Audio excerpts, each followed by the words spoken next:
Hey, Facebook, it's Elizabeth Nader here for New Jersey Women for Trump. Welcome. If you're listening now, you are probably already on replay. So go ahead and tell us, where are you watching from? Give us some comments. We love to see those later. The rest of you will be joining us live as Facebook serves this up to you. And I have been looking forward to this evening. I'm so excited for this chance to interview congressional candidate Rosemary Becchi. Rosemary, welcome to New Jersey Women for Trump. Thank you, Elizabeth. I am so excited to be here this evening. We are going to have some fun. We are going to educate people and let them get to know you. So for everybody that's watching, just so that you know, Rosemary is running against Democrat Mikey Sherrill in District 11. Now, if you're not in District 11, keep watching, because I know you have friends in District 11. You have family in District 11. You need to tell them about Rosemary. She will be an advocate for the state. So we all should care about this election. And if you don't know what District 11 is, please Google it. Please know your district. I'll post the towns later. But Rosemary, let's let everyone get to know you a little bit. Tell them about your background and your experience. Absolutely. And again, thank you for having me here today. So I'm a wife, I'm a mother of 3 teenage daughters. And, you know, nowadays I feel like I'm a school teacher, I'm a guidance counselor, and I'm also a therapist. Yeah. Right? Aren't we all these days? Yeah. But I'm also a tax lawyer, and I've been fighting my entire career for lower taxes and less spending. Yes, absolutely. And I mean, one of the great things that you did was to get the 529 in place for all of us parents who are trying to save money for college. So I just want to personally thank you as a mother of 4 kids I have to pay for college. Thank you for helping with the 529. That was an amazing accomplishment. Oh, thank you. It is something near and dear to my heart. You know, I almost had to leave college because my family fell on some really hard times. My family was small business owners and they hit some rough patches. But I was fortunate enough, I found the loans and the grants and the jobs to stay in school. And, you know, that's an experience that stayed with me. And so when I became tax counsel at the Senate Finance Committee, and I had that opportunity to co-author the 529 college savings plans, I honestly knew the difference that it could make in the lives of families. Yeah. And so, you know, and it's something I worked very long and hard on. And it was something that I worked in a bipartisan and a bicameral way to get it done. Yeah. Yeah. Well, there's nothing more bipartisan than helping us pay for college. You know what I'm saying? Like helping us save for college. I mean, this is a concern that we all have. So that was an amazing accomplishment. And I know that through that, you've had some incredible friends that you've made in contacts. And we'll get back to some of that in terms of your experience. But I want you to share with people, because this is one thing that makes you really unique, I think, is why you are doing this. Rosemary, you didn't have to run for Congress. Not everybody wants to do this, right? But you have a passion for it, and share with everybody the why behind why you chose to run. You know, I chose to run because I truly believe that we need somebody in Washington that's going to fight for New Jersey families, and that's actually going to put the people of this district above the politics. You know, you mentioned my opponent, Mikey Sherrill. You know, she promised everybody she was going to go to Washington and be a different kind of Democrat, but she hasn't been. She's been nothing more than a rubber stamp for Nancy Pelosi. Yeah. Yeah. So that's why I want to go to Washington, because I do truly believe that I can make a difference for New Jersey families. Well, you know, the thing is that while you're looking at a federal office, you're advocating for us. And I'm going to tell a little story on you right here. I didn't tell you I was going to do this. I want to tell a little story on you, because the truth is that you do advocate for us. And, you know, I had no idea that in September I would be interviewing you on this page. No one knows what the future holds. But back in March, when the pandemic started, when the shutdown started, I had met you at an event, and that was it. Our business got shut down, all of my friends' businesses, and we were navigating the PPP and the government help and the government loans, and we didn't know really some of the answers of what to do. It was confusing in the beginning. So I reached out to Mikey Sherrill's office because she's my congresswoman. So that's what I did. And I didn't hear back. And 2 weeks passed and I didn't hear back. And I needed help. And so what I did is finally decide, I'd met you before. I said, I'm going to call Rosemary. I mean, I don't know. I need help. I need answers. I had several people that needed answers. So I reached out to you and I don't know if you remember, because I know you. I do. Okay. You researched it for me. You got on the phone with me. You gave me answers. Her office was closed. You got me what I needed. I got it to a whole bunch of businesses. And I want to say on behalf of all those people, thank you. You proved to me that you absolutely care about your constituents. And I'm not the only one. I saw 2 stories on Facebook today alone about that. So I just wanted to throw that in there and tell you that it made a huge difference. And I appreciate the way that you approach that. No, and I really appreciate you saying that, because, it's something that's near and dear to my heart. And it's truly ingrained in me, is that I truly want to help people, and I want to use my experience and my expertise to help them. I mean, during this pandemic, that's what we were doing. We were helping people with their EIDL loans and their PPPs, and helping them through the difficult times, and helping them navigate the system, because people needed help. And you pointed out, my opponent, her first official act was to close her office. You don't do that to people. You've got to be there, and you've got to listen to them, and you've got to help them. That's what being a member of Congress truly is. You got to want to help people through their difficult times, not hide in the basement.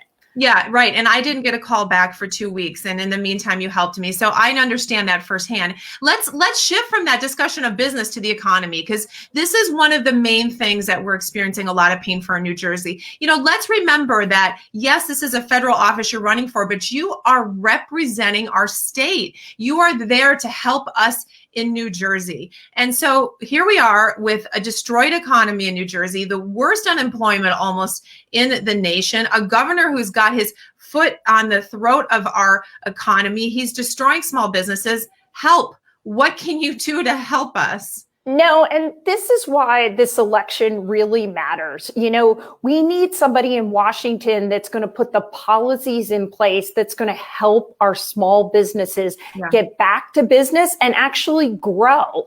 And you really need somebody that understands businesses and understands how they work, so that they can, advocate for them, and so that we can get our businesses opened. You pointed to the governor. That's the perfect example.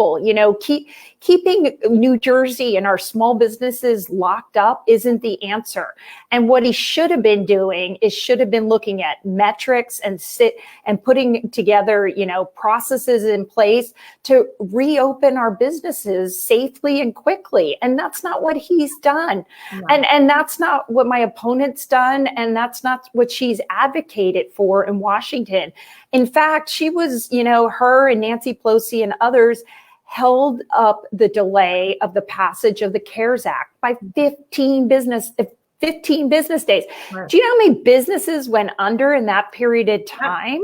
Yeah. Right? Like, we needed help, not partisan politics. Right. And we need someone to listen to us. I spoke with a restaurant owner today who's at the point of saying, where is my representative? Who cares about me? These are unprecedented times, and it calls for unprecedented measures of people helping us. And so we need that kind of person in office who will care about the everyday individual. And I know there are people who've had that experience with you already, and we so appreciate that. I want you to go back into your personal story a little bit.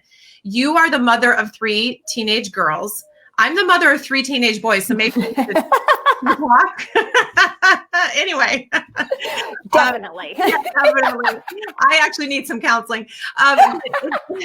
In any case, I want you to tell the story of your daughter as well as your nephew, because this has become an important part of who you are and what you want to bring to Washington. So go ahead and tell us that story. Yeah, absolutely. So my daughter, Francesca, was born without her esophagus connected to her stomach. And, she's had a lifetime of health issues as well as educational issues. And as you can imagine, from day one, I've been an advocate for her. And fortunately, she's also become an advocate for herself. And, and I have a nephew. My nephew is Sam, who's autistic and he's nonverbal. And so, while I'm also advocating for Francesca, I'm also helping my sister advocate for Sam. But this pandemic has really made us realize, that we're leaving the most vulnerable kids and adults with disabled behind, and we need to be there for them, and we need to help them through this. My daughter, you can't sit her in front of a computer screen. One-dimensional learning doesn't work. Frankly, it didn't work for any of my kids.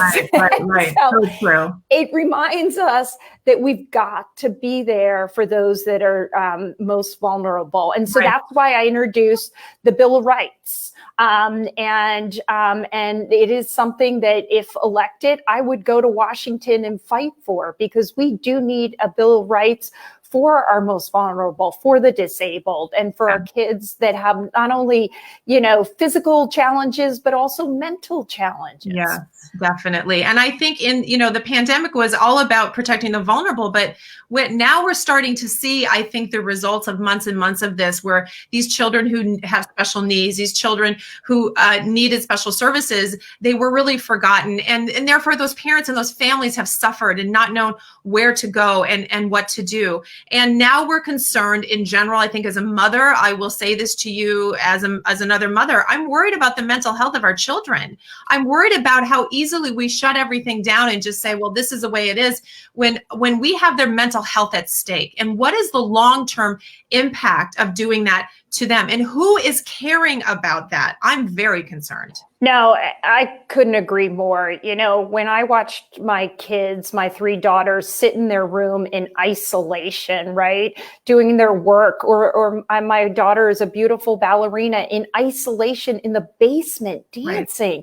It just, what we're doing to these kids and using them, for political pawns is wrong. Right. And we have to be there, and we have to help them, and we've got to get these kids back in school, and we can do it. We can do it safely and quickly. We've got to move on it fast. Right. And again, you're running for a congressional position, but you care about what happens in our state, obviously. And Murphy's just cutting funding for mental health. I don't understand how that move right now. And I agree. I completely agree with you. And another point is, if our schools can't do the job, then we ought to be giving people a choice. And this is where school choice matters. Yes. We ought to be giving people their tax dollars to go spend in a way that benefits their children, and leave the parents in charge and give them the tools that they need to go out and find the help that they need for their kids. I absolutely agree with you. And I feel like what we've lost in these 6 months is a sense of personal responsibility, and our government wants to take that from us. And I'm not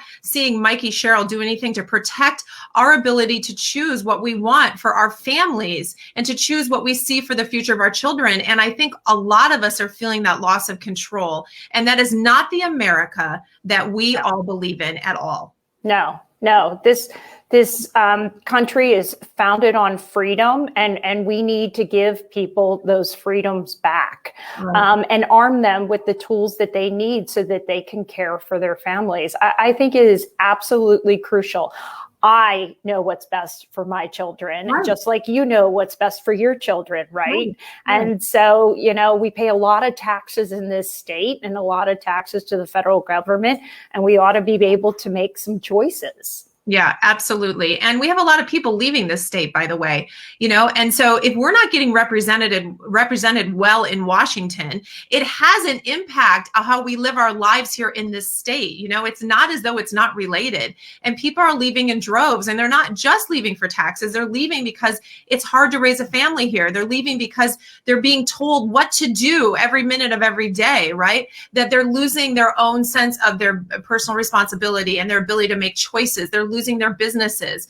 We need you to go to Washington and do what needs to be done to protect New Jersey in spite of what our governor's doing. And that's what we're all hoping in this election for you and several others, that will bring back that common sense and bring back that connection to the people in your district that you're advocating for. Yeah. You know, you hear it a lot. People say this is a crucial election, but this is really a crucial election. Like, and I think we're at a fork in the road. I think you can either go down the path of socialism or go down the path of freedom. And we have got to get everybody out to vote, because I certainly know that I choose freedom. Yep. And let's talk about that, because it's my favorite subject, and everybody who watches this stuff is going to get sick of me saying this. And I really hope they do, because that means I've done my job. But every candidate we talk to, Rosemary, we got to tell people how important it is to vote correctly. So go ahead and weigh in on the vote by mail. Yes. It is so important that when that ballot comes in the mail, that you get it. You fill it out and you either take it to the box or you put it in the mail. I would recommend taking it to the box, but do it quickly. Do not wait. Yeah. It is so important that everybody moves quickly with regards to it. Do not go in person. Okay. No. It is a provisional ballot if you go in person. So do not do that.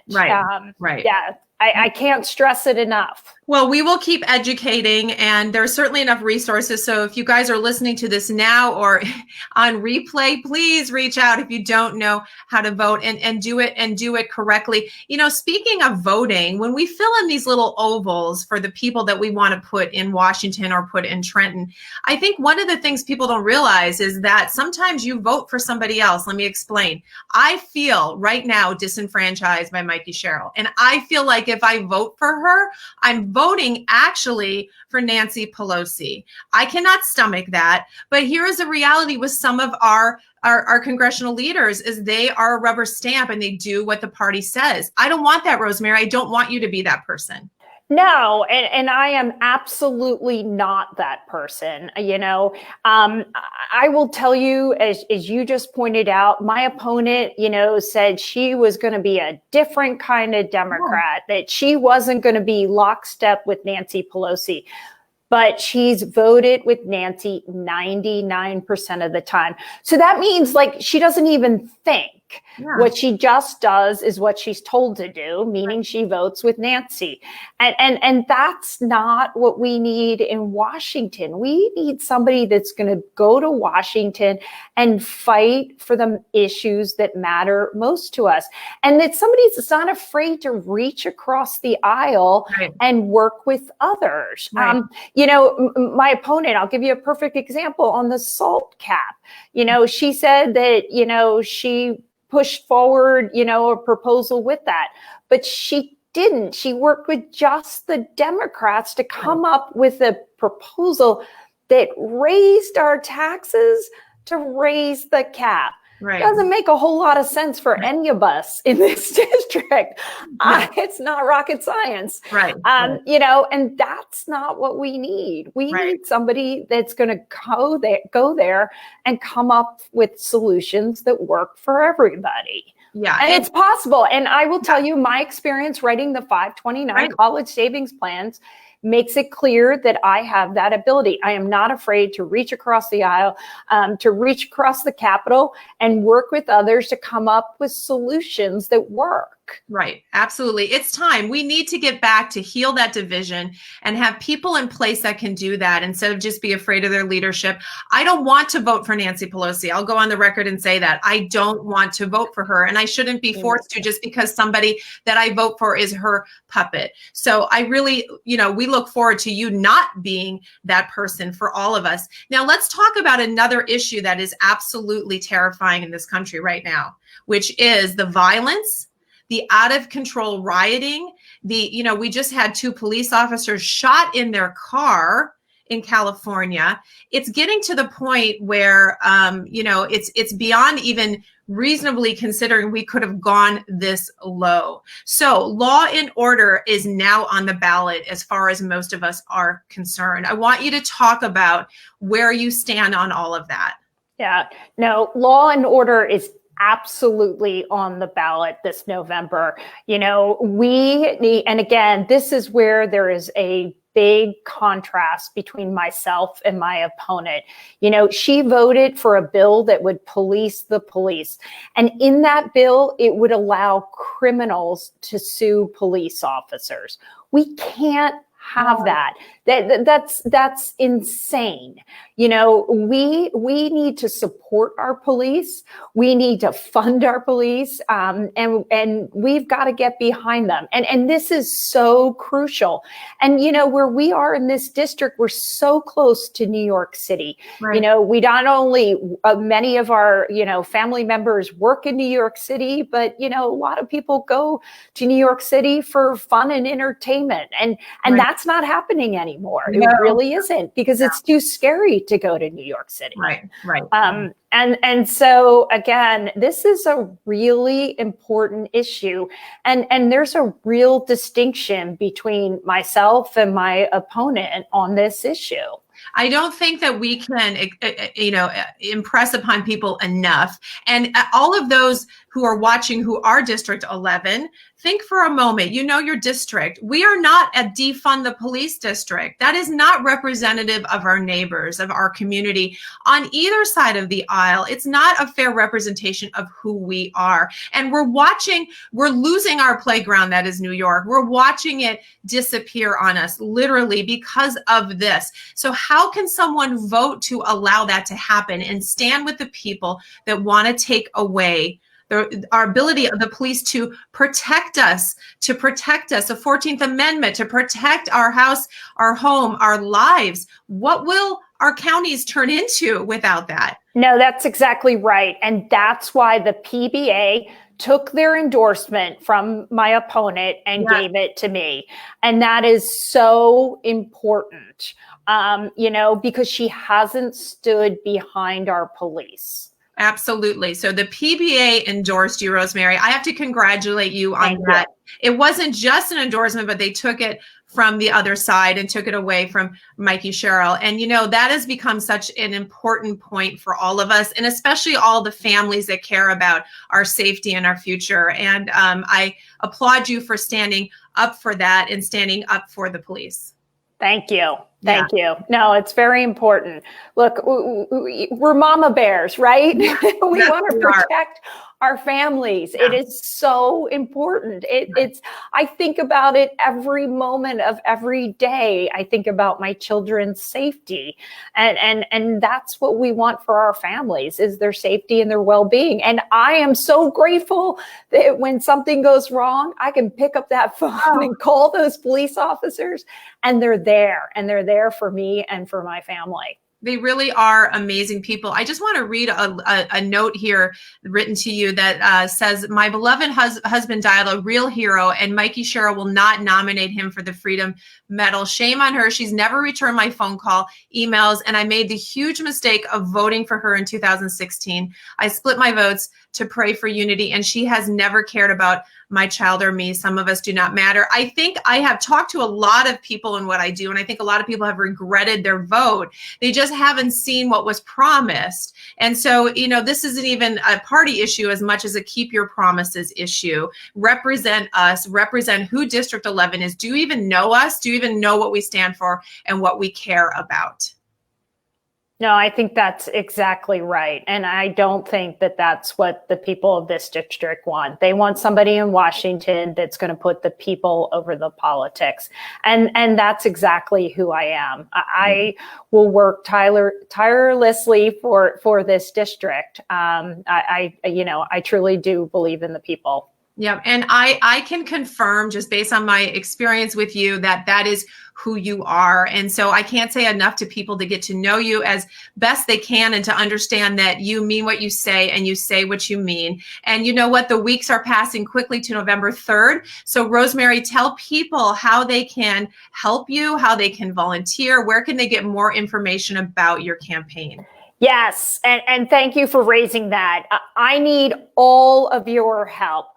There are so much you can do. We have got to get the word out about this race and about me. So please go on my website, Becchi for Congress. It's right there, BECCHI, Becchi for Congress. .com, or you can also visit us on Facebook, and we're also on Twitter as well. But I need you to volunteer, help make phone calls, put a sign in your yard. You know, I really need to get the word out. And if you can help support the campaign, certainly you can donate online as well. Every dollar matters. I will tell you, my opponent is well funded by Nancy and her machine. So, you know, it's hard to communicate with people when you're on lockdown, but we're doing the best we can and getting out there and doing as much as we can digitally as well. So, but please visit our website, you know, and help join the team because we really need you.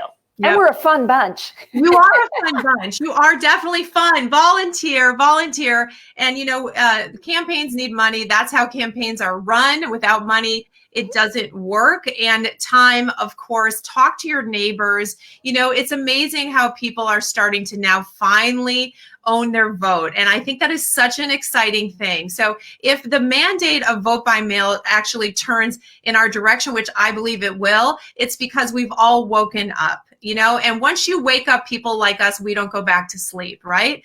And I want to remind everybody, this district, by the way, has been Republican for a very long time. Let's bring it back home where it belongs by voting for Rosemary. We need it back. Yeah, no, this is the first time a Democrat has ever sat in this seat. So, you know, we can get it back. And again, we can get somebody in there that truly represents our values. Yeah.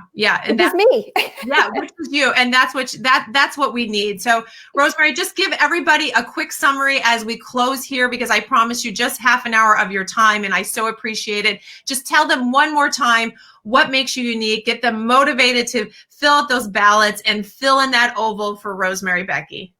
Look, what makes me unique is that I will truly put the people over the politics, and I will go to Washington to fight for New Jersey families. It's just that simple.